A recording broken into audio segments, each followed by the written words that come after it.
Feliz sábado. Qué bueno es poder llegar a un final de semana más, poder disfrutar de un sábado. Sabemos que el sábado aquí siempre será una antesala de lo que es la eternidad representará para nosotros. ¿Y saben qué cosa significa eso? Que nosotros tenemos que aprender a disfrutar de este día. Porque aquel que no aprende a disfrutar de un día de adoración en la tierra, no debe imaginar una eternidad de adoración en el cielo. Si el sábado no es un día de delicia porque disfrutas de la presencia de Dios, necesitas replantear muchas cosas en la vida. Cristiana estoy hablando, ¿no? Porque es un antesala, es un anticipo de lo que nosotros viviremos durante todos los días en la presencia de Dios. Y durante este sábado vamos a deleitarnos conociendo un poquito más acerca del Espíritu Santo. Y en esta noche vamos a hablar acerca de los símbolos del Espíritu. Saben que he leído mucho material acerca de símbolos porque a mí me llama mucho la atención las imágenes. Tanto así que para mí es tan importante, y si ustedes se dan cuenta y me acompañan en los programas de Biblia Fácil, a mí me encanta mucho colocar una imagen porque una imagen para mí es un concepto. Tanto así que en esta noche yo podría hablar el mensaje solamente viendo esa imagen. Cada imagen para mí representa un concepto muy amplio. Obviamente que no todas las personas aprenden así. Yo aprendo mucho a través de imágenes, pero hay otras personas que aprenden obviamente de diferentes maneras. Y estuve viendo sobre por qué el Espíritu Santo se presenta a través de imágenes para el ser humano. Ya nosotros hablamos el primer día que el Espíritu Santo no es una fuerza, no es una energía, es una persona divina. Mas Él no se muestra como Jesucristo se mostró. Él se muestra de manera diferente, actuando de manera puntual en el Antiguo Testamento. Mas el Espíritu Santo también se muestra a través de símbolos, tanto así que las personas más relacionan al Espíritu por los símbolos que por lo que Él es o por quién es Él. ¿Quién es el Espíritu? Alguien va a decir, el Espíritu es una paloma. No, no es una paloma. El Espíritu se presentó en la imagen de una paloma, pero no es una paloma. El Espíritu es aceite. No, no es aceite. Es un símbolo. El Espíritu es viento. No, no es viento. Jesús utilizó el símbolo del viento para hablar acerca del Espíritu Santo en la conversación que tuvo con Nicodemo. ¿Y saben cuál es la impotencia que uno a veces tiene de poder detallar cada imagen de una manera completa y no poder por el tiempo? Y yo ya estoy finalizando esta media semana.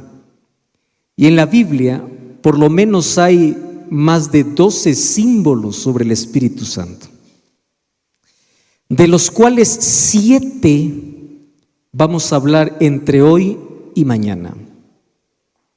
Y de los 7, hoy vamos a tomar 4 símbolos, nada más. Mañana veremos 3 más. Tanto así que si yo quisiera hablar de manera detenida de cada símbolo, yo tendría que hacer una semana de oración de 7 días para hablar un día para cada símbolo que el Espíritu Santo muestra. Mas hoy queremos aprovechar el tiempo y resumir al máximo lo que esto significa y por qué el Espíritu Santo se presenta de esta manera. Vamos para el texto de hoy. Oseas capítulo 12, versículo 10. Este es un texto tomado del Antiguo Testamento. Y en el Antiguo Testamento ya encontramos la siguiente declaración, dicha por Dios al profeta Oseas. Y dice así: y he hablado a los profetas y aumenté la profecía. Y por medio de los profetas, ¿qué cosa dice Dios? Usé parábolas. O sea, las parábolas no era un recurso solamente de Jesús en el Nuevo Testamento. Las parábolas es el recurso de Dios desde que el ser humano tuvo miedo de ver la presencia de Dios, o sea, desde que entró el pecado. ¿Cómo poder explicar a una mente finita lo infinito? A través de imágenes. ¿Cómo poder explicar a Adán que el pecado fue la mayor desgracia sobre el mundo, matando un cordero? ¿Cómo poder explicar al pueblo de Israel que alguien tiene que pagar por el pecado, derramando cientos de litros de sangre en más de 4,000 años? ¿Cuánta sangre se derramó de un animal inocente muriendo por el pecador? Más ese animal, ¿a quién representaba? A Jesús. Y Jesús usa recursos. Por eso es que en el Nuevo Testamento encontramos a Cristo trayendo el misterio del reino de los cielos a través de cosas simples. El reino de los cielos es semejante. No quiere decir que ese es el reino, es parecido, porque detrás de cada imagen había una lección. Y aquí vamos a hablar por qué el Espíritu Santo se vuelve símbolo para nuestra comprensión. ¿Saben por qué? Porque no habría manera de entender la obra del Espíritu y el trabajo del Espíritu a menos que no se presente con imagen. Vamos a la primera imagen, que probablemente sea la más conocida por todos. Cuando nosotros decimos cuál es el concepto que tienes acerca de Espíritu Santo, la primera imagen que se viene a la cabeza, ¿qué cosa es? Una paloma. Inclusive yo ahí usé, ¿no?, el símbolo de la paloma para poder hablar acerca del Espíritu Santo, porque es la imagen más conocida sobre el Espíritu Santo. ¿Dónde surgió esa imagen? Mateo 3:16. ¿Qué habla Mateo 3:16? El bautismo de Jesús. ¿Qué dice el bautismo de Jesús? ¿Qué sucedió? Después que fue bautizado, subió del agua y los cielos fueron abiertos y vio al Espíritu de Dios que descendía ¿cómo? Entonces ahí viene la pregunta. ¿El Espíritu Santo es una paloma? No. La figura está, descendió ¿cómo? El cómo es una imagen para representar algo mayor. A mí me da mucha alegría ver cómo a veces el ser humano, por más recursos lingüísticos que tenga, hay cosas que no puede explicar. ¿Y por qué lo digo con alegría? Miren, ven. Cuando ustedes van a Juan y él quiere describir el cielo, él no puede. ¿Y por qué no puede? Claro, es que es indescriptible. Y él dice, y yo vi la nueva Jerusalén, venía como, sus calles eran de oro. Ahí se lo describe de oro, pero todo lo demás era como, era parecido. El color era parecido a esto, a lo otro. No se puede describir. Miren a Daniel cuando quiere describir la cuarta bestia que recibe en visión. No puede. Hay cosas indescriptibles. El lenguaje humano no alcanza ni siquiera para describir lo que ve. Imagínense para entender el misterio de Dios. Entonces aquí el Espíritu desciende como, no es que es, como paloma. ¿Por qué razón? 3 cosas. Primera razón, porque paloma, es interesante que en la Biblia, yo aquí puedo mostrarles los textos bíblicos, representa en primer lugar inocencia y pureza. Cuando nosotros queremos representar la pureza y la inocencia, nosotros tenemos que ir al libro de Tito, capítulo 3, versículo 5, y allí Tito dice así, que nosotros necesitamos ser regenerados, transformados por el poder del Espíritu. Es el Espíritu que hace eso en la vida. Entonces, ¿cómo es que el Espíritu Santo restaura al ser humano? ¿Por qué razón? El ser humano fue hecho a imagen de Dios, pero el pecado, ¿qué cosa hizo? Lo degradó. A esa degradación, ¿qué cosa tiene que venir? Restauración. Por eso tiene que ser restaurado. Muy bien. ¿Qué significa ser restaurado? Devolvernos la pureza y la inocencia. Este está difícil, ¿no? La pureza.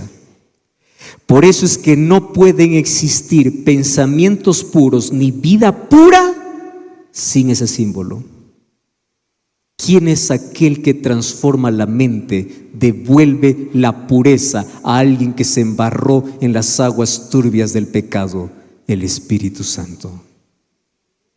Él lava, Él regenera, Él transforma, Él cura las heridas más escondidas del ser humano. Y Él devuelve al ser humano, lo transforma de la degradación a la restauración. La propuesta del Evangelio es volver al ser humano a ser restaurado conforme a la imagen de Dios. Mas eso es un proceso. ¿Y quién hace ese trabajo? El Espíritu. Número 2, ¿por qué el Espíritu Santo se presenta como una paloma? Porque la paloma, ¿qué cosa representa? Paz. Incluso en el pensamiento popular, ¿verdad? Y ahí vieron cómo se representa la paz. La paloma, la libertad, la paz, una paloma. Y ahí cuando vamos al libro de Juan 14, 27, versículo 17, nosotros encontramos cómo es a través del Espíritu que nosotros tenemos paz. Y si a esto le añadimos Hechos 9:31, ustedes pueden anotar eso en su Biblia, pueden buscar. Hechos 9:31 dice así, que la palabra de Dios crecía y todos tenían paz porque el Espíritu Santo estaba actuando. ¿Eso qué significa? Aquí encuentro las dos características de la paloma: paz, y cuando dice que se esparcía, significa que la paloma también era representación de un mensaje que tenía que entregarse. Por eso que el Evangelio se extendía. Y allí la paloma es el símbolo de alguien que cruza el territorio enemigo para llevar un mensaje. Ustedes saben que hasta hace poco, hace no mucho tiempo inclusive, para los conflictos y para las guerras, para poder enviar mensaje hacia el ejército, se usaban las palomas mensajeras. Inclusive hay un tema interesante hablando de Jonás, ¿no? Porque Jonás significa paloma en sí, el significado de su nombre. Y hay dos tipos de palomas, ¿no? Palomas placeras, que son solamente las que están en la plaza esperando que alguien le dé de comer. ¿Qué cosa hace? Come y duerme, las demás. Y hay otro tipo de palomas que son las palomas mensajeras. ¿Y qué hacen las palomas mensajeras? No solamente se alimentan. Las palomas mensajeras reciben el mensaje, está oculto en su plumaje, cruza el territorio y tiene que entregar un mensaje. Y de ahí tiene un mensaje para nosotros.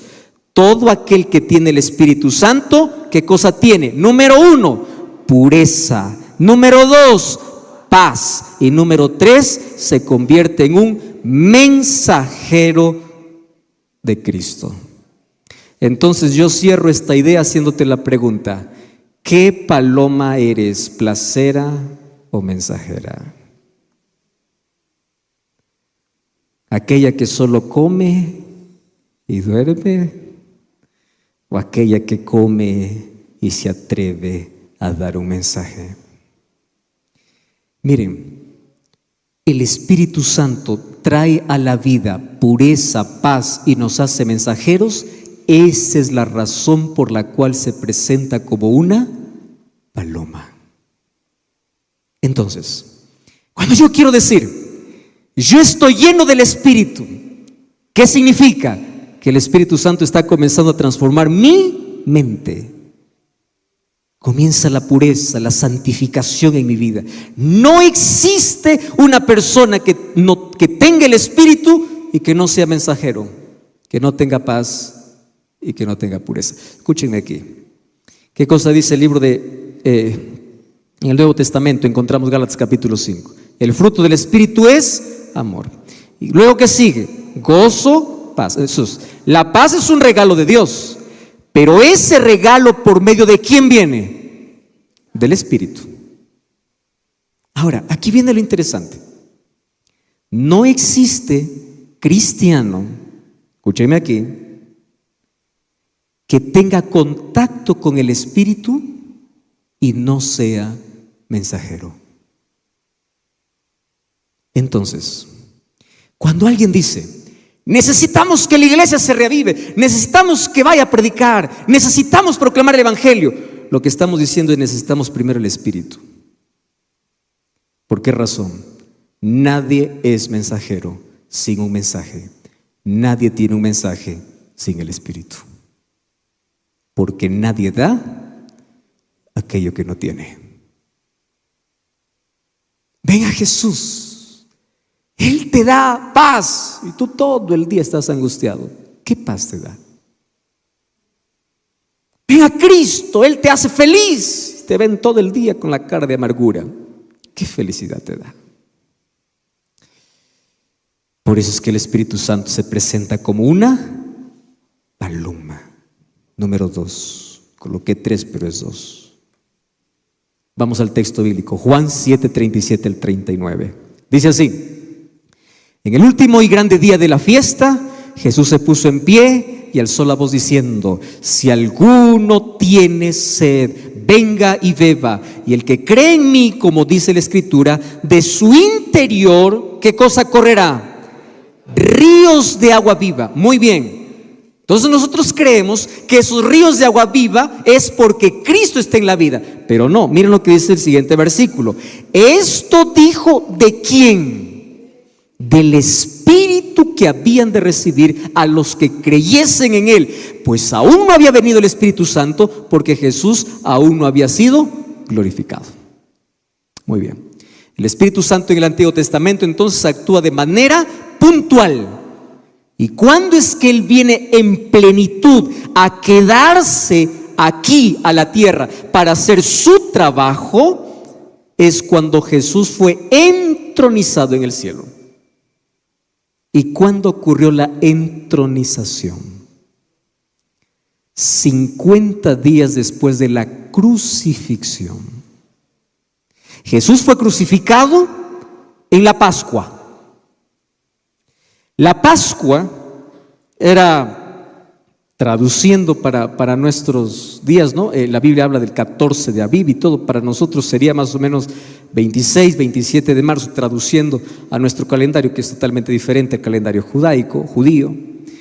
En esa fecha de la Pascua se celebraba, que era una de las fiestas importantes que celebraba el pueblo de Israel, se celebraba la muerte de un cordero y a través del cordero el mayor sacrificio. Solo que lo que no se dieron cuenta los líderes es que el sacrificio que ellos esperaban fue sacrificado por ellos mismos y ellos no se dieron cuenta. Por eso es que Jesús murió en la hora que moría el primer cordero que se sacrificaba todos los días. ¿Qué hora se sacrificaba el primer cordero? 9 de la mañana. ¿Qué hora se sacrificaba el segundo cordero? 3 de la tarde. Jesús fue clavado, ¿qué horas? 9 de la mañana. ¿Qué horas Jesús entregó el Espíritu? 3 de la tarde. En la hora del sacrificio. ¿Qué cosa ocurrió allí? Jesús fue al cielo, obviamente, fue recibido por los ángeles y por el Padre, pero después descendió a la tierra. Él estuvo 40 días con los discípulos. Y en esos 40 días Él dio instrucciones sobre la venida del Espíritu Santo. Y después de 10 días, ¿qué cosa se completaría? Los 50 días. Por eso es que la palabra Pentecostés viene de penta, 50 días después. Pentecostés. Y en el Pentecostés, en el cielo, Jesús fue entronizado. ¿Qué significa ser entronizado? Tenemos que leer Apocalipsis capítulo 4 y capítulo 5 para ver una ceremonia extraordinaria en el cielo, cuando a Jesús se le entrega la autoridad completa de este mundo, y hay una escena de adoración y le dice: tú eres digno de poder recibir toda gloria, toda autoridad, todo reino, primero porque tú eres el creador y luego porque tú eres el cordero inmolado. Qué linda escena que presenta Apocalipsis 4 y 5.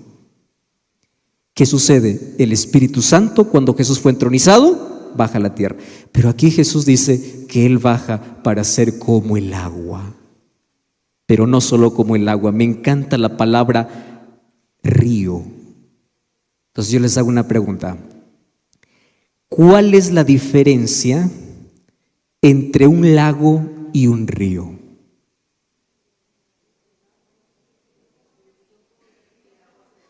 Muy bien. ¿Por qué el Espíritu Santo no se presenta como lago? ¿Y por qué como río? Y aquí está la primera lección importante. Aquel que tiene el Espíritu no es lago, o sea, no tiene agua para sí. Aquel que tiene el Espíritu es río que avanza y mientras va, riega. Alcanza esperanza, fe, amor, alegría. Es río. No, tú no puedes ser agua empozada. Agua empozada significa tú solamente recibes para ti y te vuelves un lago. Tú no eres llamado a ser lago, tú eres llamado a ser río que fluye. Porque así como el Espíritu fluye dentro de ti, tú tienes que aprender a fluir e influir en las personas. No ser influenciado por el mundo, que tú seas la influencia para los otros. Y aquí viene lo interesante. Jesús dice esto en el último día de la fiesta de los tabernáculos. Esa fiesta recordaba cómo Dios cuidaba al pueblo de Israel. Ellos salían a hacer algunas carpas allí, dormían en carpas incluso. En ese día se colocaban en el templo grandes antorchas. Y en el último día, cuando se cerraba aquella fiesta, se quebraba un cántaro. Pero antes de que se quiebre el cántaro, el sacerdote tenía que venir y llevar agua desde el río, ¿hacia dónde? Hacia el templo. Río, templo, ida y vuelta, 7 veces, indicando ¿qué cosa? Cómo Dios proveyó de agua, de alimento. Mas cuando ya terminaba las 7 veces, aquel cántaro se quebraba. Y cuando aquel cántaro se quebró, Jesús, en ese último día, cuando el cántaro se estaba quebrando, se puso en pie y dijo: ¿qué? ¿El agua acabó? ¿El cántaro se quebró? Si alguien tiene sed, venga y beba. Porque lo que ustedes tienen son cántaros de agua, pero yo les prometo ríos de agua viva. Y esos ríos de agua viva sería a través del Espíritu Santo, aquella que pueda saciar únicamente la sed humana es el Espíritu. 3 características del agua que está en la Biblia. ¿Por qué el Espíritu Santo se presenta como agua? Y aquí está. Salmos 1:9. Porque el agua hace fructificar. Es Salmos 1:3. ¿Ustedes recuerdan cuando dice: bienaventurado el varón que no anduvo en consejo de malos, ni estuvo en camino de pecadores? Muy bien. Será como árbol plantado que está junto a ¿qué? Muy bien. Al agua que corre. Da fruto en su tiempo y su hoja no cae. Cuando tú sientas que tu fe se está marchitando, cuando tú veas que no hay frutos en tu vida, es porque no estás cerca al agua que fluye. ¿Cuál es el agua que fluye? El Espíritu. ¿Qué cosa es el Espíritu? Fructificar. El fruto no se fabrica humanamente. El fruto es el resultado de poder absorber el agua. Y para que las plantas puedan absorber el agua, ¿por medio de qué absorben el agua? Raíces.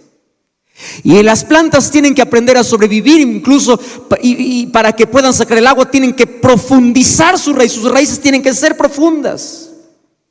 ¿Qué significa eso? Mi fe, mi cimiento tiene que estar fundada en la palabra, y mientras más me profundizo en la palabra, mis raíces se fortalecen, y mientras mis raíces son más profundas, más agua tengo, más del Espíritu. Y cuando tengo el Espíritu, ¿qué cosa aparece en la vida? Fruto, porque no existe una persona con el Espíritu y sin fruto. Entonces, cuando nosotros pensamos así, cada vez encontramos una generación más fría, una iglesia más fría, más apática, más indiferente. El problema no es el contexto en el que vivimos, el problema es la falta de fruto, es la falta de raíz, es la falta de agua, es la falta del Espíritu. Número 2, pacifica. Y me encanta aquí porque Isaías 48:18 dice: si tú escucharas todos mis mandamientos, entonces dice que tu paz sería como las aguas o como ríos de aguas. Incluso hay un cantito que dice, ¿no? Tengo paz como un río. ¿Cómo es eso? Porque aquí es el símbolo de paz. Y Isaías 46:4 dice que el agua representa alegría. Claro, para nosotros esto no puede representar mucho más para en este caso David, cuando escribió el texto. Resulta que antes toda ciudad tenía que ser construida solamente si existía un río. Si no existía río, ciudad no había. ¿Por qué razón? Porque la garantía de toda ciudad era el río. ¿Qué hacían cuando ahí construían una ciudad? Todos se colocaban murallas fuertes, buena madera, buenos cimientos, y cuando venía un enemigo más poderoso, ¿qué cosas hacían ellos? Cerraban la puerta y se acabó. Todos estaban ahí vigilantes desde arriba, mirando al enemigo. El enemigo podría dar 100 vueltas, morir dando vueltas. Ellos estaban felices adentro. ¿Por qué? ¿En qué estaba su seguridad? En el río. Mientras había río que cruzaba la ciudad, ¿qué cosa había? Comida. ¿Qué cosa había? ¿Qué cosa había? Higiene, había vida. Pero imagínense cerrar las puertas y adentro no había agua, morían. Por eso es que la garantía de toda ciudad era un río que cruzaba, y cuando había río, no importa que el enemigo daba vuelta, ellos estaban alegres, que ellos estén dando vuelta, nosotros estamos felices. Por eso es que el único hecho grandioso que vemos en la Biblia, cuando cayeron las grandes murallas de Jericó, solamente fue por el poder de Dios, porque para ellos fue fácil cerrar la puerta y todo su ejército andar por arriba. Por eso que cuando miraban al pueblo de Israel dando vueltas, ¿qué cosa decían? Estos están locos, ¿no? ¿Qué van a hacer estos dando vueltas? Porque ellos estaban seguros en sus murallas, en su puerta, en su ejército, y ¿en qué más? En su río. Mientras hay agua, todo está tranquilo. Entonces, ¿por qué el Espíritu Santo se presenta como río de agua? Número 1, porque fluye. Número 2, porque da fruto. Número 3, porque da paz. Número 4, porque alegra. Pero hay otra razón, y esto me encanta. Busquen en su Biblia el libro de Ezequiel 36:25. Este es un texto impresionante. Miren lo que dice el libro de Ezequiel, capítulo 36, versículo 25. Ezequiel capítulo 36, versículo 25. Dice así: esparciré sobre vosotros agua limpia, seréis limpiados de todas vuestras inmundicias, y de todos vuestros ídolos os limpiaré. ¿De qué manera Dios promete limpiar a su pueblo? Con agua. El agua es símbolo de quién. ¿A quién representa aquí el agua? Al Espíritu. Pastor, en mi corazón hay tanta suciedad, en mi mente hay tanta suciedad. ¿Qué necesito para limpiar? El agua. Dios ha prometido su Espíritu, y su Espíritu se representa como el agua para poder limpiar la vida. Se representa como agua porque el agua satisface. Me encanta Salmo 42:1. Es un texto que conocemos de memoria. Como el siervo busca por las aguas, ¿Qué cosa dice? Así mi alma clama por ti. Ahora, ustedes se pregunten lo siguiente. Cuando tú tienes sed, ¿el agua se puede sustituir, sí o no? ¿Por qué no? Cuando tú intentas sustituir tu sed con un refresco, aumentas tu sed. Porque la sed solamente se aplaca con agua. ¿Y cómo se presenta aquí el Espíritu Santo como agua? Porque sin el Espíritu no podremos hacer nada. El Espíritu Santo es insustituible. La sed del alma humana jamás podrá satisfacerse a menos que no tenga el Espíritu. Job 14:7, el agua reanima. Ustedes siembran plantas, mi esposa ama mucho las plantas. Y cuando nosotros tenemos que salir de viaje a veces para hacer algunas campañas, salimos por algunos días, ¿no? Cuando volvemos, qué dolor. Aquellas plantas con flores y todas marchitas. Pero ahí viene el secreto. ¿Cuál es el secreto para darle nuevamente vida? Vas y nuevamente comienzas a regar. Y es interesante, apenas unas horas al día siguiente vuelve el verdor. ¿Qué cosa hace el agua? Reanima. Número 4, el agua hace crecer. No hay crecimiento sin agua, no hay vitalidad, no hay satisfacción, no hay limpieza, no hay paz, no hay alegría, no hay fruto, no hay fluidez sin el agua. O sea, sin el Espíritu no tienes nada. Entonces la pregunta es, si es que te falta algo de esto, es porque te falta beber del agua de vida. Por eso que Jesús, ¿qué cosa le ofreció a la samaritana? Tú no necesitas un nuevo marido, tú necesitas agua. Miren cómo somos los seres humanos. Los seres humanos no sabemos lo que queremos hasta que Dios muestre nuestra verdadera necesidad. Para la samaritana, la felicidad consistía en nuevas relaciones y ella creía que mientras más relaciones tenga, más feliz sería. Y Jesús le dijo, no, tu necesidad no es esa. ¿Saben qué cosa dice la gente hoy? Para tener paz yo necesito un viaje a Europa. Y viaja. Solo que la paz se le acaba en 2 días. Para dormir bien necesito un mejor colchón. Compran.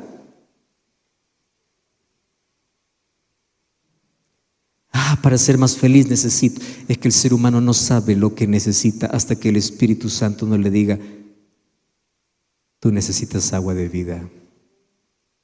Porque el Espíritu es insustituible.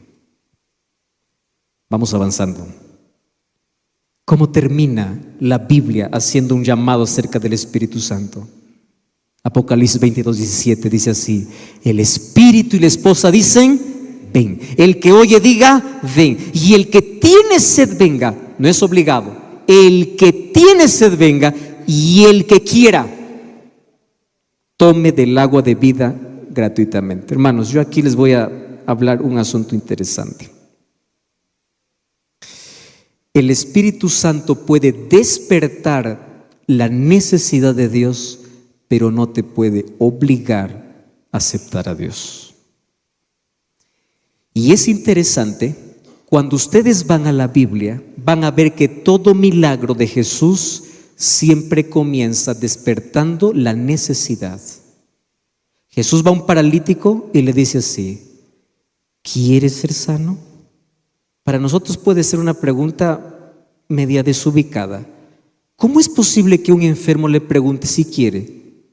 Porque uno piensa que un enfermo lo que más quiere es ser sano, pero eso es mentira. ¿Ustedes saben que hay algunos que aman estar enfermos?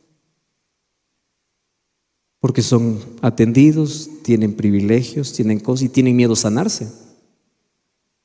¿Ustedes saben cuál es la mejor evidencia de que una persona no quiere sanar? Que el médico te presente una receta y te prohíba cosas. Tú dices, quiero ser sano, pero sigues haciendo lo prohibido, lo que te dijo que no. ¿Tú quieres? No, tú no quieres. Y si hay algo que Dios no puede mover, es tu voluntad.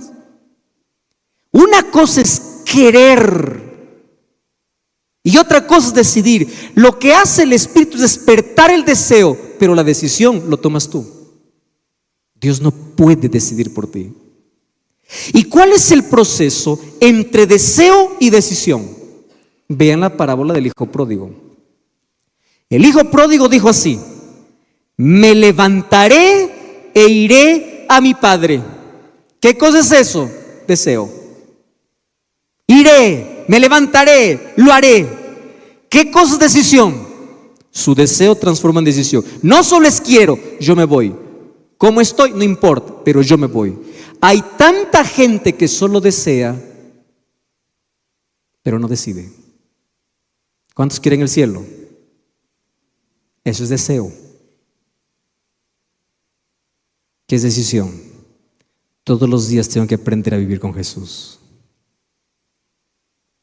Y ustedes saben que para que el deseo se transforme en decisión, pasa por un asunto interesante que los seres humanos llamamos, en nuestra libertad, voluntad.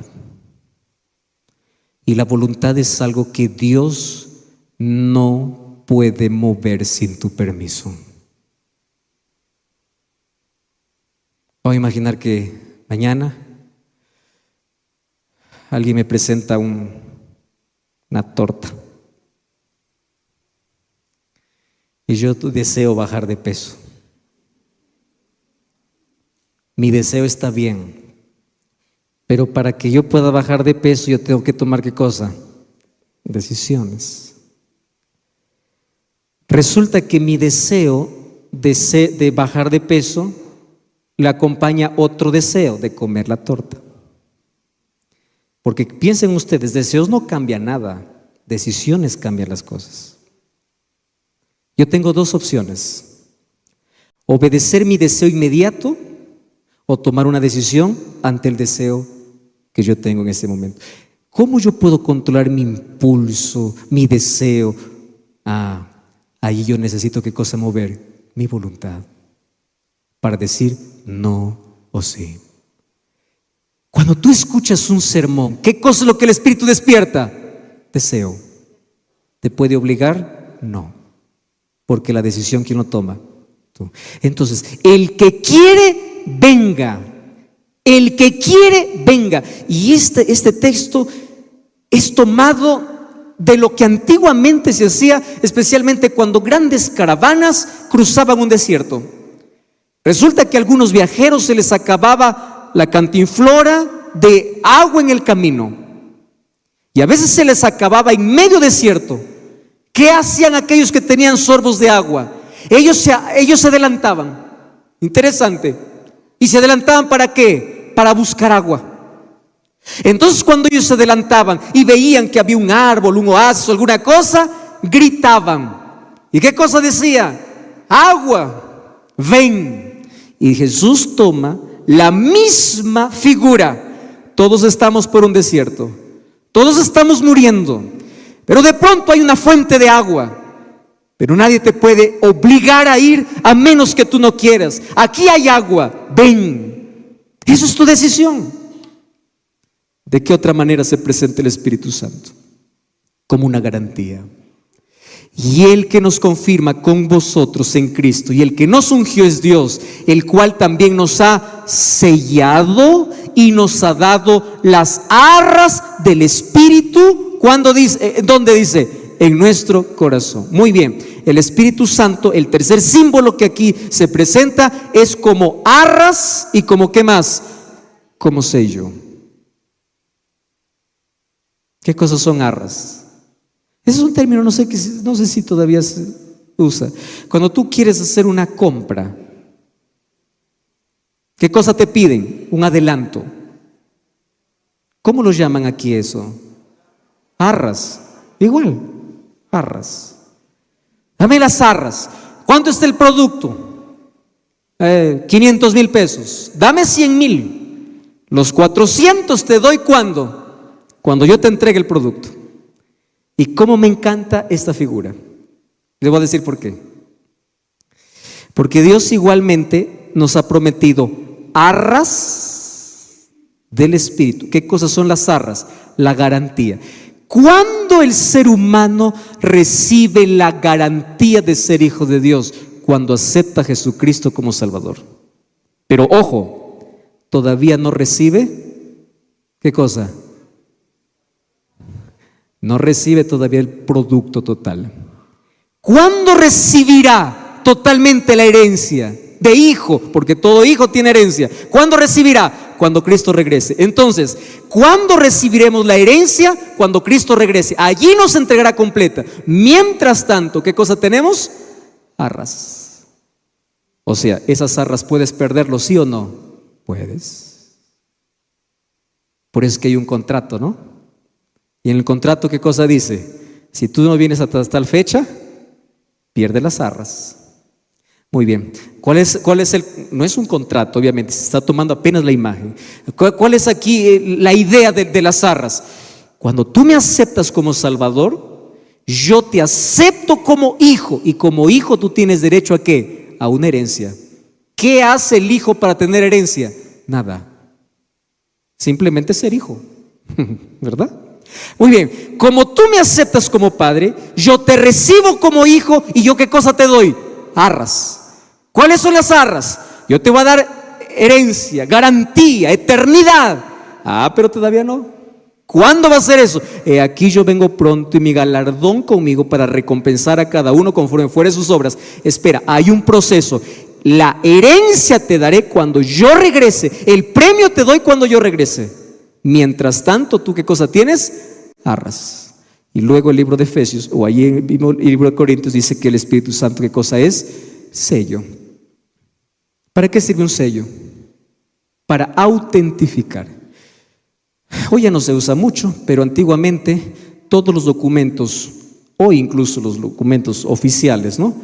Para que puedan ser realmente autenticados, ¿qué cosa necesitan llevar? Sello. ¿Cuál es la idea aquí del Espíritu Santo como sello? Solamente es auténtico hijo de Dios aquel que tiene el Espíritu en la vida. El acto de conversión y aceptación de Cristo, la persona es sellada como hijo de Dios. Este sello de propiedad está atestiguando con el don del Espíritu Santo hasta que llegue el rescate de la propiedad, es decir, la concesión de la inmortalidad al creyente, que solamente ocurrirá en el retorno de Jesús. ¿Cuáles son las arras ahora? Te doy el Espíritu. Un día tú serás inmortal, todavía no lo eres. Serás, ¿cuándo? Cuando Él regrese. Ahí te doy la garantía completa. Y número 4, para hoy, es esta: el Espíritu Santo es representado como ¿qué? Como lluvia. Esta es una de las figuras más importantes, no porque las otras no lo sean, lo pongo en mayor relevancia porque aquí hay una promesa que todavía nosotros esperamos. El libro de Joel capítulo 2 versículo 23 y luego el versículo 28 dice así: vosotros hijos de Sión, alegraos y gozaos en Jehová vuestro Dios, porque os he dado, ¿qué cosa? La primera lluvia a su tiempo, pero haré descender sobre vosotros no solo una lluvia. ¿Cuántas lluvias? 2. ¿Cuáles serían? Lluvia temprana y lluvia tardía, como al principio. ¿De dónde es tomada esta imagen? De la agricultura. Ellos comenzaban sus siembras en la lluvia temprana, y antes de que el trigo madure venía la lluvia tardía. Entonces la lluvia temprana era para que la semilla germine y crezca, pero la lluvia tardía era para la cosecha. Muy bien. ¿Por qué el Espíritu Santo es representado como lluvia? Porque el Espíritu Santo descendió en su plenitud en el Pentecostés para hacer germinar la semilla. ¿Qué semilla? Del Evangelio. Pero antes que termine la gracia en el cielo, el Espíritu Santo vendrá para concluir la obra. Eso no significa que ahora no está actuando, más antes del cierre de la gracia, la lluvia tardía representará la última oportunidad que el mundo tendrá para salvación. Y de esto podemos hablar muchas horas, mas hoy quiero dedicarme a hablar sobre 2 asuntos específicos sobre esto. Hermanos, yo quiero que ustedes puedan No sé si se puede colocar la pantalla. Que ustedes puedan acompañarme en esta lectura. Dice así: cuando Jesús escogió a sus discípulos por medio de quienes fundara la iglesia cristiana, no los buscó en las venerables escuelas de los rabinos, ni en el círculo exclusivo del Sanedrín. No mandó por ellos a Grecia, el centro de la filosofía y la cultura, ni tampoco fue a Roma, el centro del genio legislativo y las proezas militares. ¿Dónde buscó Jesús a sus discípulos?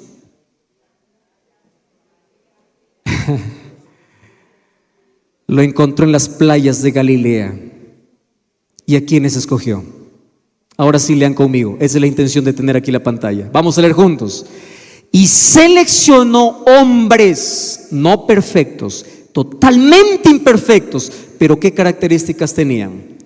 Humildes, cuyos corazones estuvieran dispuestos a humillarse para que Cristo lo fuera todo. Hombres por medio de quienes, ¿quién? El Espíritu Santo pudiera obrar sin ser impedido por la sofistería humana ni espíritu de superioridad.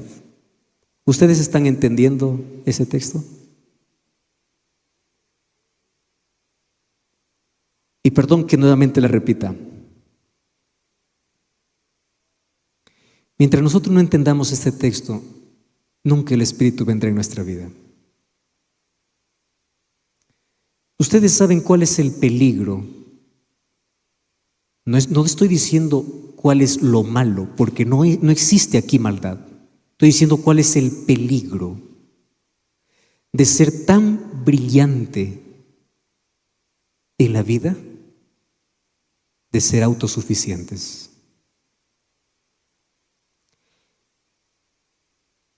Ustedes saben que lo que más necesitamos en la vida es resultado de aquello que nos sobra.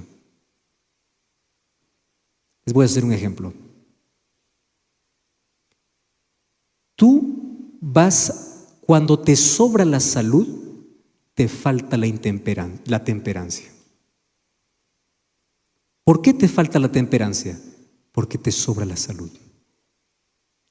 ¿Sabes cuándo hay cambios en la vida? Cuando viene la enfermedad. Porque a veces lo que más necesitamos es resultado de aquello que nos sobra. El joven rico, cuando fue a Jesús, le dice: yo he guardado todo desde mi juventud. Pregunto, ¿él era bueno? ¿Él era virtuoso? ¿Él era obediente? ¿Él era correcto? Sí. Todo estaba bien. Una cosa le faltaba. ¿Y saben por qué Jesús eligió personas de Galilea, del mar? Porque aquellos del mar no tenían ni un título universitario. Y no quiero decir que un título universitario sea malo. Los títulos universitarios son buenos, pero que cada título sea para servir, para glorificar a Dios, y nunca confiar en ellos antes que primero confiar en Dios. ¿Ustedes saben por qué Jesús no eligió de los rabinos, del Sanedrín o de los filósofos? Porque ellos tenían de qué orgullecerse, pero los discípulos que eligió no tenían nada. ¿Cuántos eligió Jesús? 11. Judas fue aceptado porque él pidió. Y de los 11 a los 11 transformó. Aquel que se ofreció, que fue Judas, Jesús intentó transformarlo. Pero ¿cuál era el problema de Judas? Ustedes saben que Judas era el orgullo de los discípulos. Cuando las personas decían: los discípulos son puro ignorantes, decían: cuidado, tenemos a Judas. Judas era el más capaz. ¿Saben qué me enseña este texto? Dios no puede llenar una vida que está llena de sí misma. Dios solamente llena vidas vacías de sí. No te estoy diciendo que te vacíes de las cosas que son necesarias, títulos son importantes, grados son importantes, educación es importante, todo es importante. Pero se volverá un peligro cuando comiences a confiar más en ello que en Dios. ¿Y por qué Jesús los eligió a ellos? Y qué atrevimiento, ¿verdad? A esos sin título, sin oratoria, sin capacidad, les da la misión de evangelizar el mundo.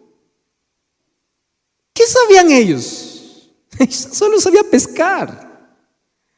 Y Jesús le dice: toda potestad me es dada en el cielo y en la tierra. Id y haced discípulos, bauticen en el nombre del Padre, del Hijo y del Espíritu Santo, enseñándoles que guarden todas las cosas que he mandado. Y aquí estoy con vosotros todos los días hasta el fin del mundo. Mateo 28, 18 al 20. Vayan y hagan discípulos al mundo. La pregunta es: ¿cómo? Si ellos apenas conocían Judea y Galilea. ¿De qué manera lo harían?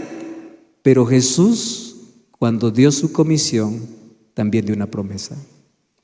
¿Y cuál era la promesa? Lucas 24, 49. Yo enviaré la promesa de mi Padre sobre vosotros. Y ojo aquí, no se vayan. Primero, ¿qué cosa? Quédense. Quedaos en Jerusalén hasta que seáis investidos del poder de lo alto. Queridos, la obra, la misión no está en nuestras manos, está en las manos de Dios. Esa es la garantía que la predicación del evangelio llegará a todo el mundo. Y les voy a decir por qué la garantía. Porque si lo miramos desde los ojos de Latinoamérica, Latinoamérica está evangelizado. Pero si apartamos nuestros ojos Asia, Europa y todo el otro lado, nosotros preguntamos: ¿cuándo vamos a evangelizar? Jesús nunca va a volver. Yo tengo un amigo en una de esas regiones donde es prohibido el cristianismo.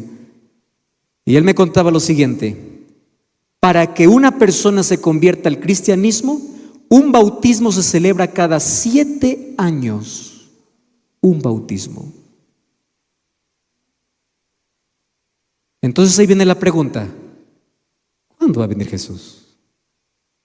Jesús nunca vuelve. Pero ¿cuál es la garantía? La misión no está en mis manos. La misión en las manos de ¿quién está? Del Espíritu.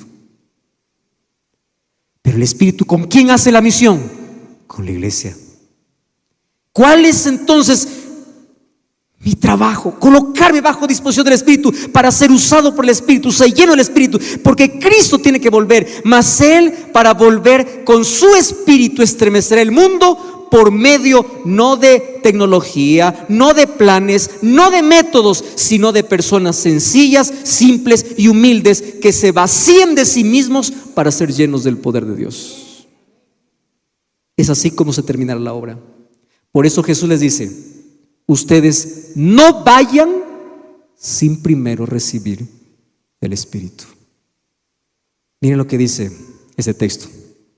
Lo que necesitamos es el bautismo del Espíritu Santo. Sin Él no estamos preparados para ir al mundo, que lo que los discípulos estaban después de la crucifixión de Jesús. ¿Los discípulos estaban preparados para evangelizar?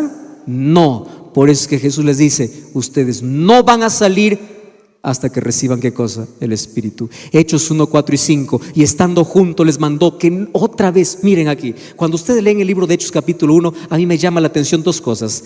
El mayor interés de Jesús y el último pedido de Jesús a sus discípulos fue uno solo: no salgan hasta que venga el Espíritu. ¿En qué estaba preocupado Jesús? Esperen al Espíritu, prepárense para recibir el Espíritu. Ustedes solos no pueden hacer la obra, no fueren de Jerusalén, esperen la promesa del Padre, seréis bautizados y recibiréis poder, y cuando reciban poder, entonces, ¿qué cosa dice Hechos 1:8? Me seréis, a ver, ¿qué cosa dice? ¿Qué cosa seremos? Testigos. ¿Qué significa testigo? Ustedes saben qué se necesita para ser un testigo. Tú no necesitas ir a la escuela, tú no necesitas un grado académico. Para ser testigo solo necesitas ver. ¿Ocurrió alguna cosa?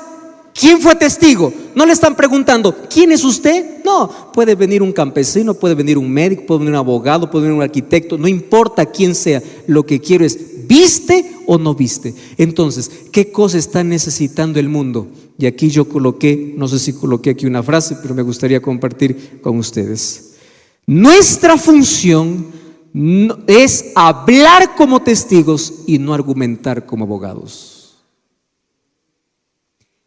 Dios no necesita de abogados porque Él puede defenderse solo.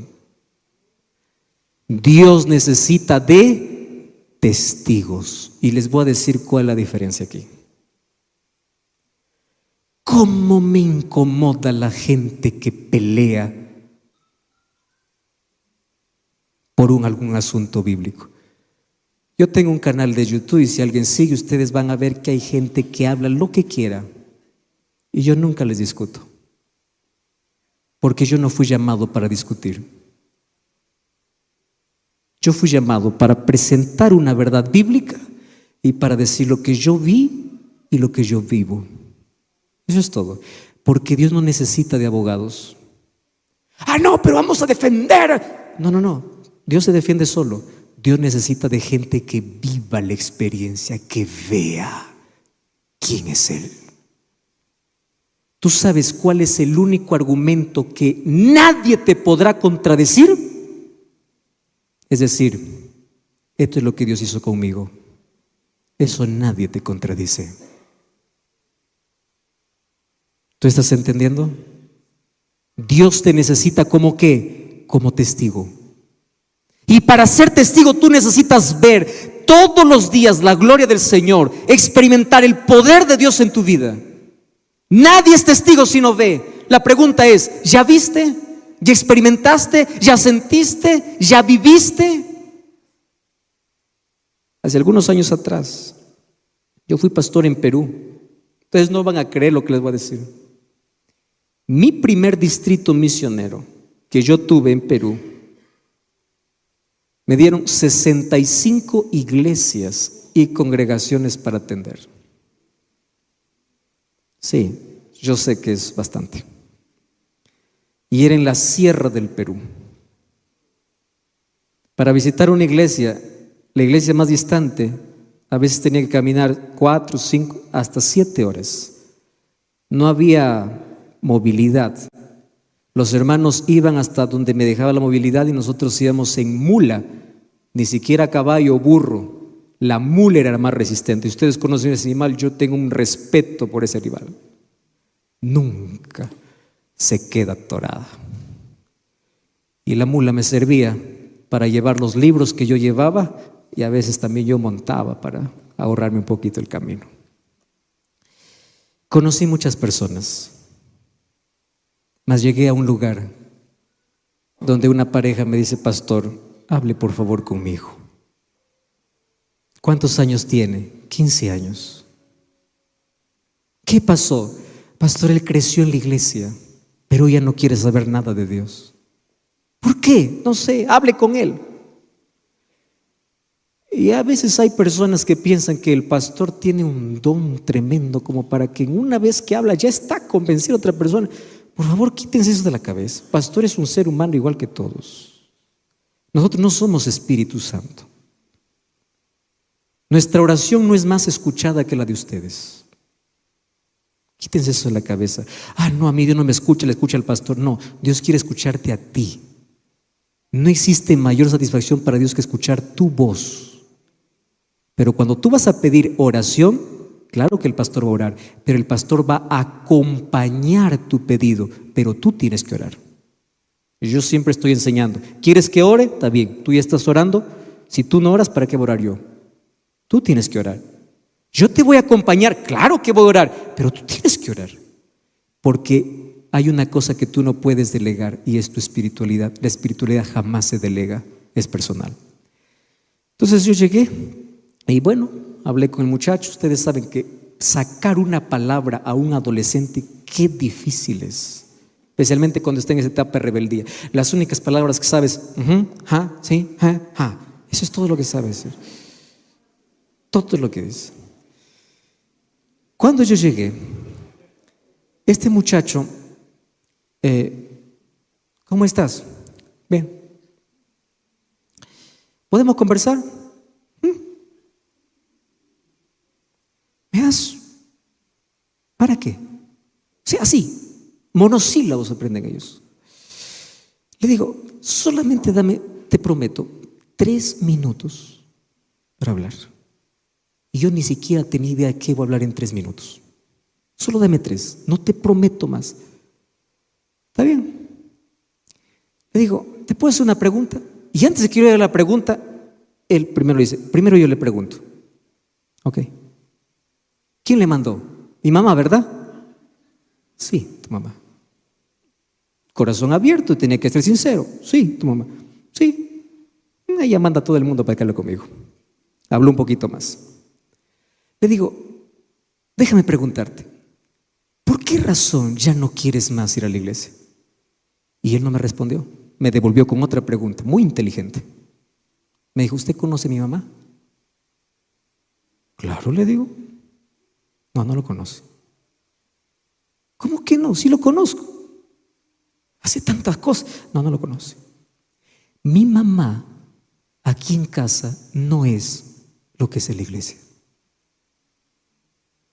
Y él me dijo lo siguiente, escúcheme aquí, esto me rompió totalmente. Me dijo así: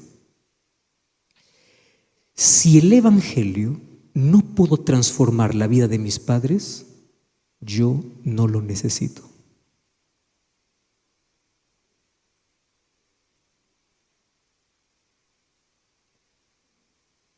De los 3 minutos, 2 sobraron porque solo 1 minuto conversé. Yo no podía discutir. ¿Sabes por qué? Porque nosotros lo que estamos descuidando es lo fundamental de la vida cristiana, un relacionamiento con el Espíritu. El Espíritu me hace testigo. ¿Quién es un testigo? Aquel que evidencia. El mundo necesita ver el mensaje, no escuchar, porque ya escucha mucho. El mundo necesita ver. Ustedes escucharon aquella frase que dice: de 100 personas, 10 leen la Biblia y 90 leen cristianos. O sea, tú eres la Biblia para alguien. Y muchos al leer tu vida se van a decepcionar y van a decir: no necesito leer la Biblia porque ya leía un cristiano. ¿Qué cosa nos falta? El Espíritu. Por eso es que Jesús dice: no salgan a predicar si no tienen el Espíritu. Ustedes necesitan del poder. Todo lo que el ser humano haga sin el Espíritu es vacío. Por eso vino el Pentecostés.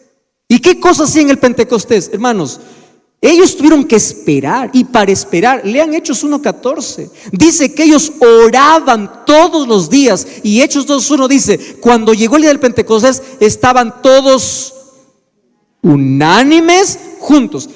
Miren, una cosa es estar juntos y otra cosa es estar unidos.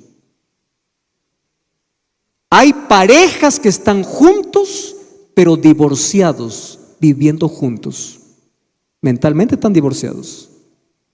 Hay iglesias que se reúnen para estar juntos pero no están unidos. Y ustedes saben cuando el Espíritu no puede estar en una iglesia, ni en una casa, ni en un cristiano, cuando en el corazón hay rencilla, rencor y peleas. Esa es la evidencia que el Espíritu Santo no está. Y ustedes saben cuando la iglesia comienza a pelearse, cuando se olvida de ser testigo, se olvida su misión. Cuando tú dejas de mirar al perdido que está afuera, comienzas a mirar el defecto de tu hermano que está al lado. Por eso es que cuando el Espíritu Santo descendió como lenguas de fuego. Comenzaron a hablar lenguas. La palabra lenguas significa, viene del griego glosa, que significa idiomas. ¿Y por qué Dios dio el don de idiomas a los discípulos? Porque allí en Hechos 2 dice que habían de 14 países diferentes. No es que ellos hablaban cosas que no entendían. La mayor evidencia de que hablar lenguas no es hablar cosas que nadie entiende, sino un lenguaje que la gente entiende, es que ese día se bautizaron ¿cuántas personas? 3,000 personas. Nadie se bautiza si no entiende un mensaje. Quiere decir que los discípulos no hablaron cualquier cosa. ¿Qué cosa hablaron? Un mensaje claro. Y este es un don que Satanás ha falsificado.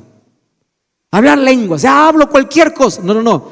Hablar lenguas significa hablar un idioma que la gente entienda para que el mensaje llegue. Eso es hablar lenguas. Ahora, ¿qué cosa sucedió cuando vino el Pentecostés? Ahora quiero nuevamente la pantalla, por favor.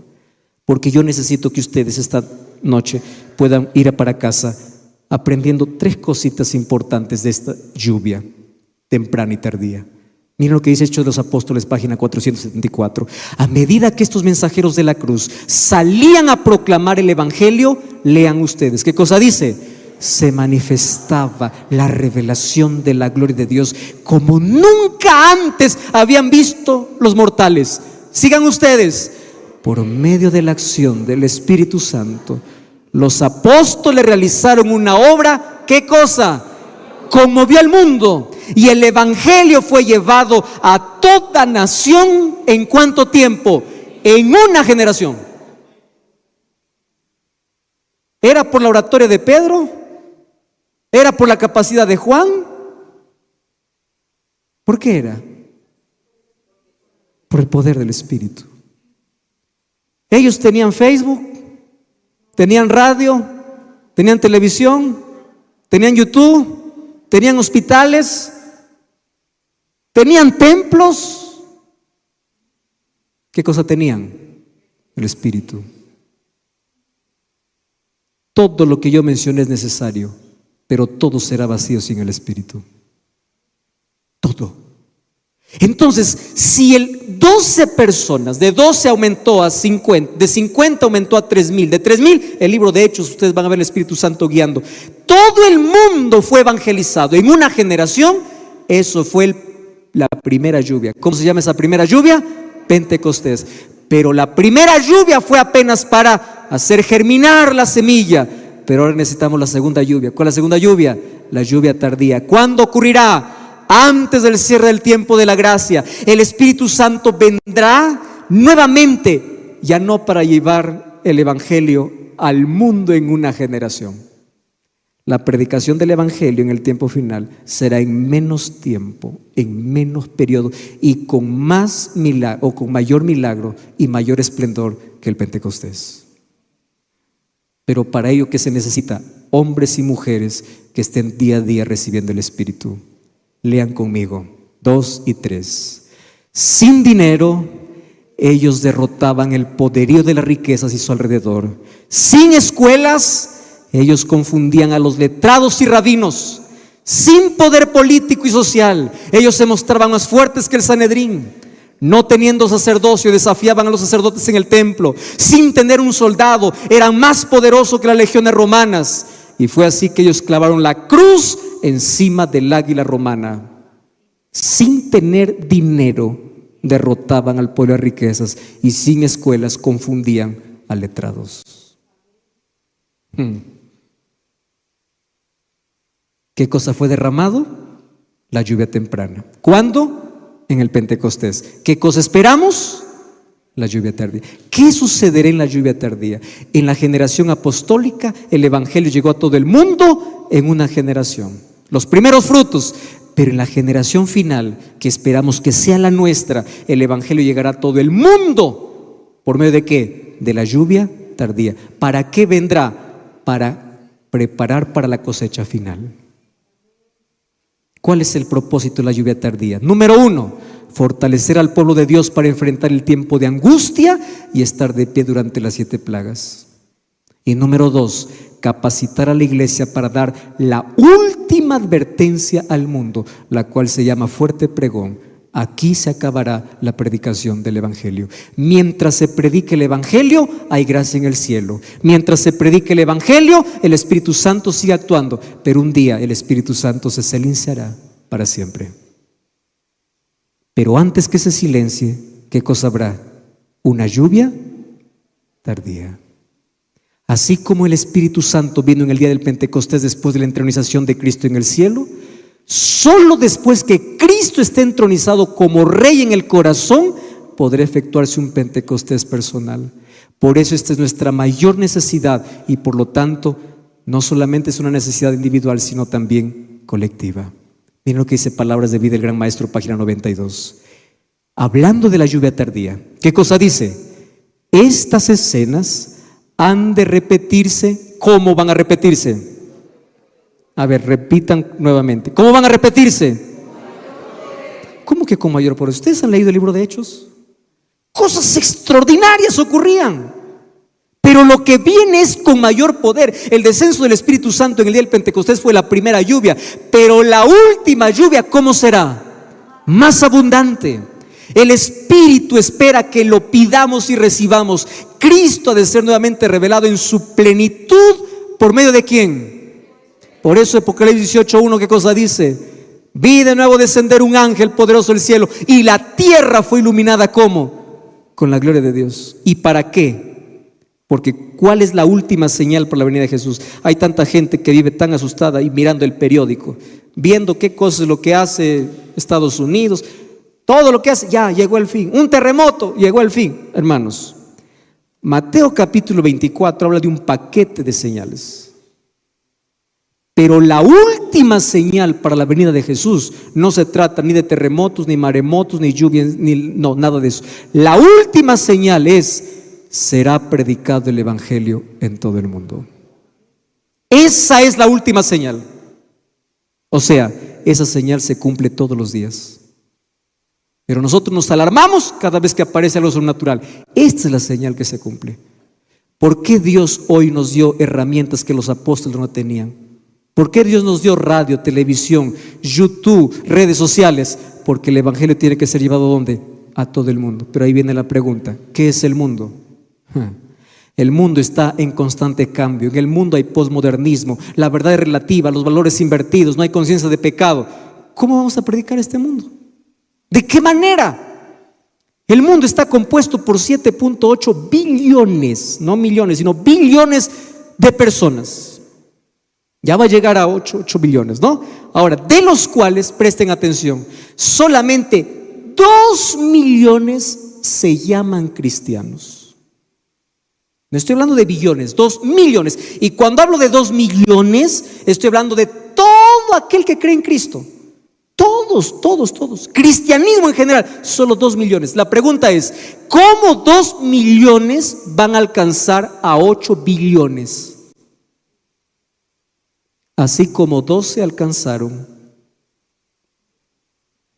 allá en el Pentecostés. De la misma manera, ¿cómo vamos a alcanzar a los musulmanes que cada vez crecen? Hay más de 1.700 millones de musulmanes que ellos no creen que Jesús es Dios. Creen que Jesús es apenas un profeta, pero el profeta más importante no es Jesús, sino es Mahoma. Ellos no creen que Jesús murió. ¿Para qué va a morir Jesús? Alá no lo permitiría. Eso es lo que piensan ellos. ¿Cómo vamos a predicar a 1.700 millones si solamente miramos Colombia, Perú, Ecuador, Costa Rica? Solo aquí está evangelizado. Veamos allá, la gente no tiene ni conciencia de quién es Jesús.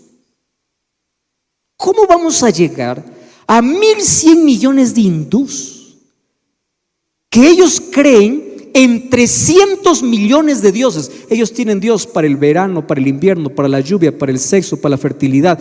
Tienen Dios para todo. Si no me hace caso un Dios, voy a correr al otro. Ellos no creen en un Dios todopoderoso, ellos creen en Brahma. Brahma es una energía, un Dios impersonal. Ellos creen en la ley del karma. Si no te portas bien hoy, te conviertes en cucaracha después.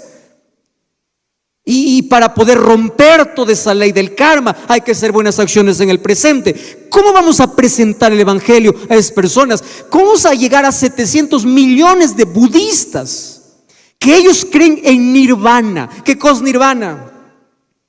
El Dios mayor, el cosmos. Y para que nosotros podamos contactarnos y llegar a ese Dios, el yo tiene que ser eliminado. Y mucho cuidado. ¿Cómo se elimina el yo? A través de meditación, yoga. Mucho cuidado. Budismo. Para librarse de la reencarnación. Ellos no creen en el pecado. El pecado es una ilusión. Ellos creen que hay que librarse solamente de los deseos. ¿Saben cómo vamos a llegar? no con nuestras manos, sino porque la misión está donde, en las manos de Dios. Apocalipsis 18:1, vi otro ángel descender del cielo y la tierra fue alumbrada con su gloria. Ese texto bíblico es la lluvia tardía. El evangelio será predicado, la obra será concluida. No lo garantiza el ser humano, lo garantiza Dios. La lluvia temprana fue el comienzo, la lluvia tardía será la conclusión, y el evangelio concluirá con la mayor manifestación del poder de Dios. Por eso es que el Espíritu Santo es considerado como lluvia, porque la lluvia cuando cae no cesa y riega todo. El Espíritu Santo regó toda la generación apostólica y regará como lluvia toda la generación final. Por eso el Espíritu Santo es considerado como lluvia. ¿Qué necesito para recibir el Espíritu Santo? Arrepentimiento, eliminar todo enojo y toda pelea, fe, obediencia. Necesito pedir y necesito cuidar mi cuerpo.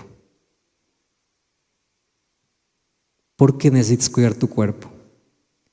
Porque tu cuerpo es el templo ¿de qué? Del Espíritu Santo.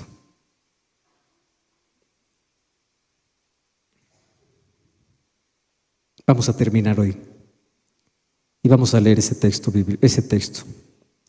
Torrey dice lo siguiente: estamos demasiado ocupados como para tener poder. Tenemos una gran cantidad de actividades, pero logramos poco. Muchos servicios, pocas conversiones. Mucha maquinaria, pocos resultados. ¿Por qué? Porque más confiamos en nuestros métodos que en el poder de Dios. Y yo quiero esta noche que puedas ir para casa pensando en una imagen. Esta imagen va a ocurrir después del milenio.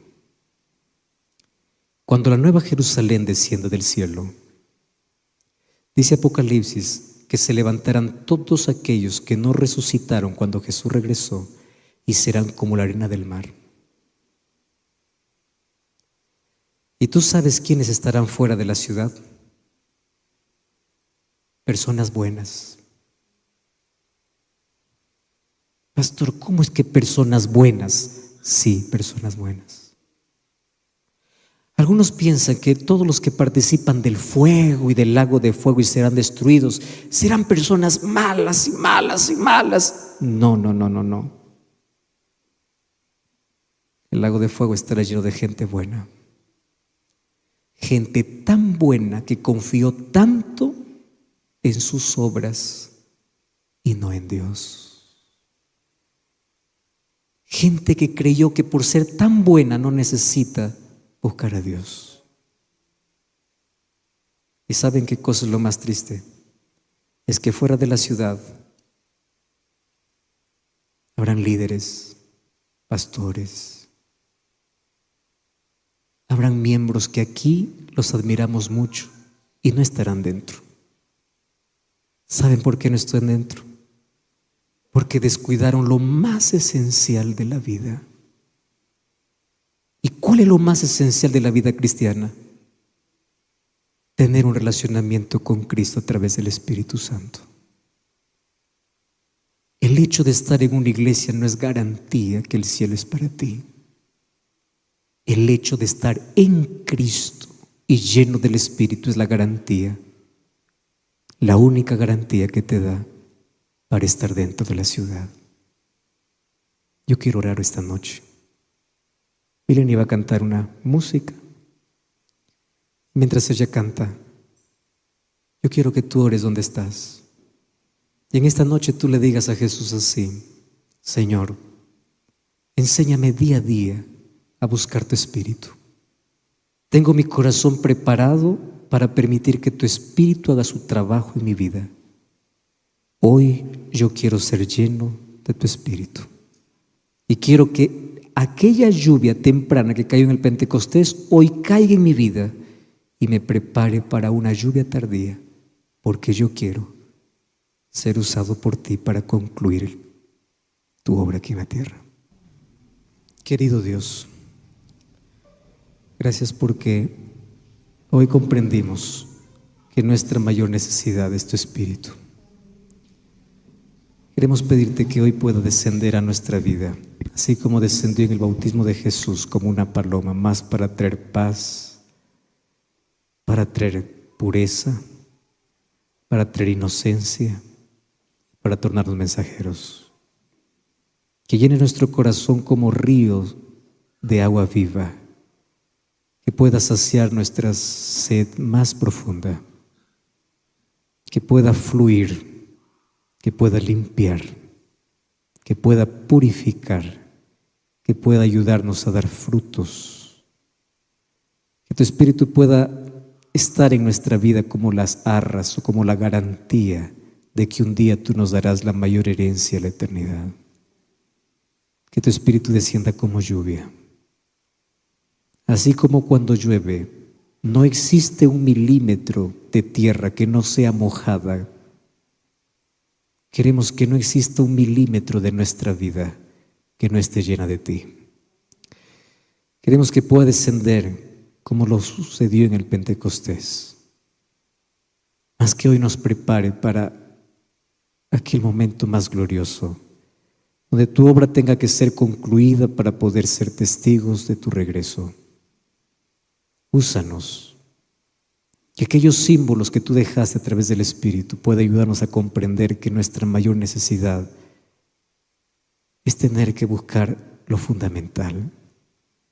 A veces estamos tan ocupados en lo superficial, en lo temporal. A veces nuestro mayor tiempo está más en cosas que no tienen mucha importancia.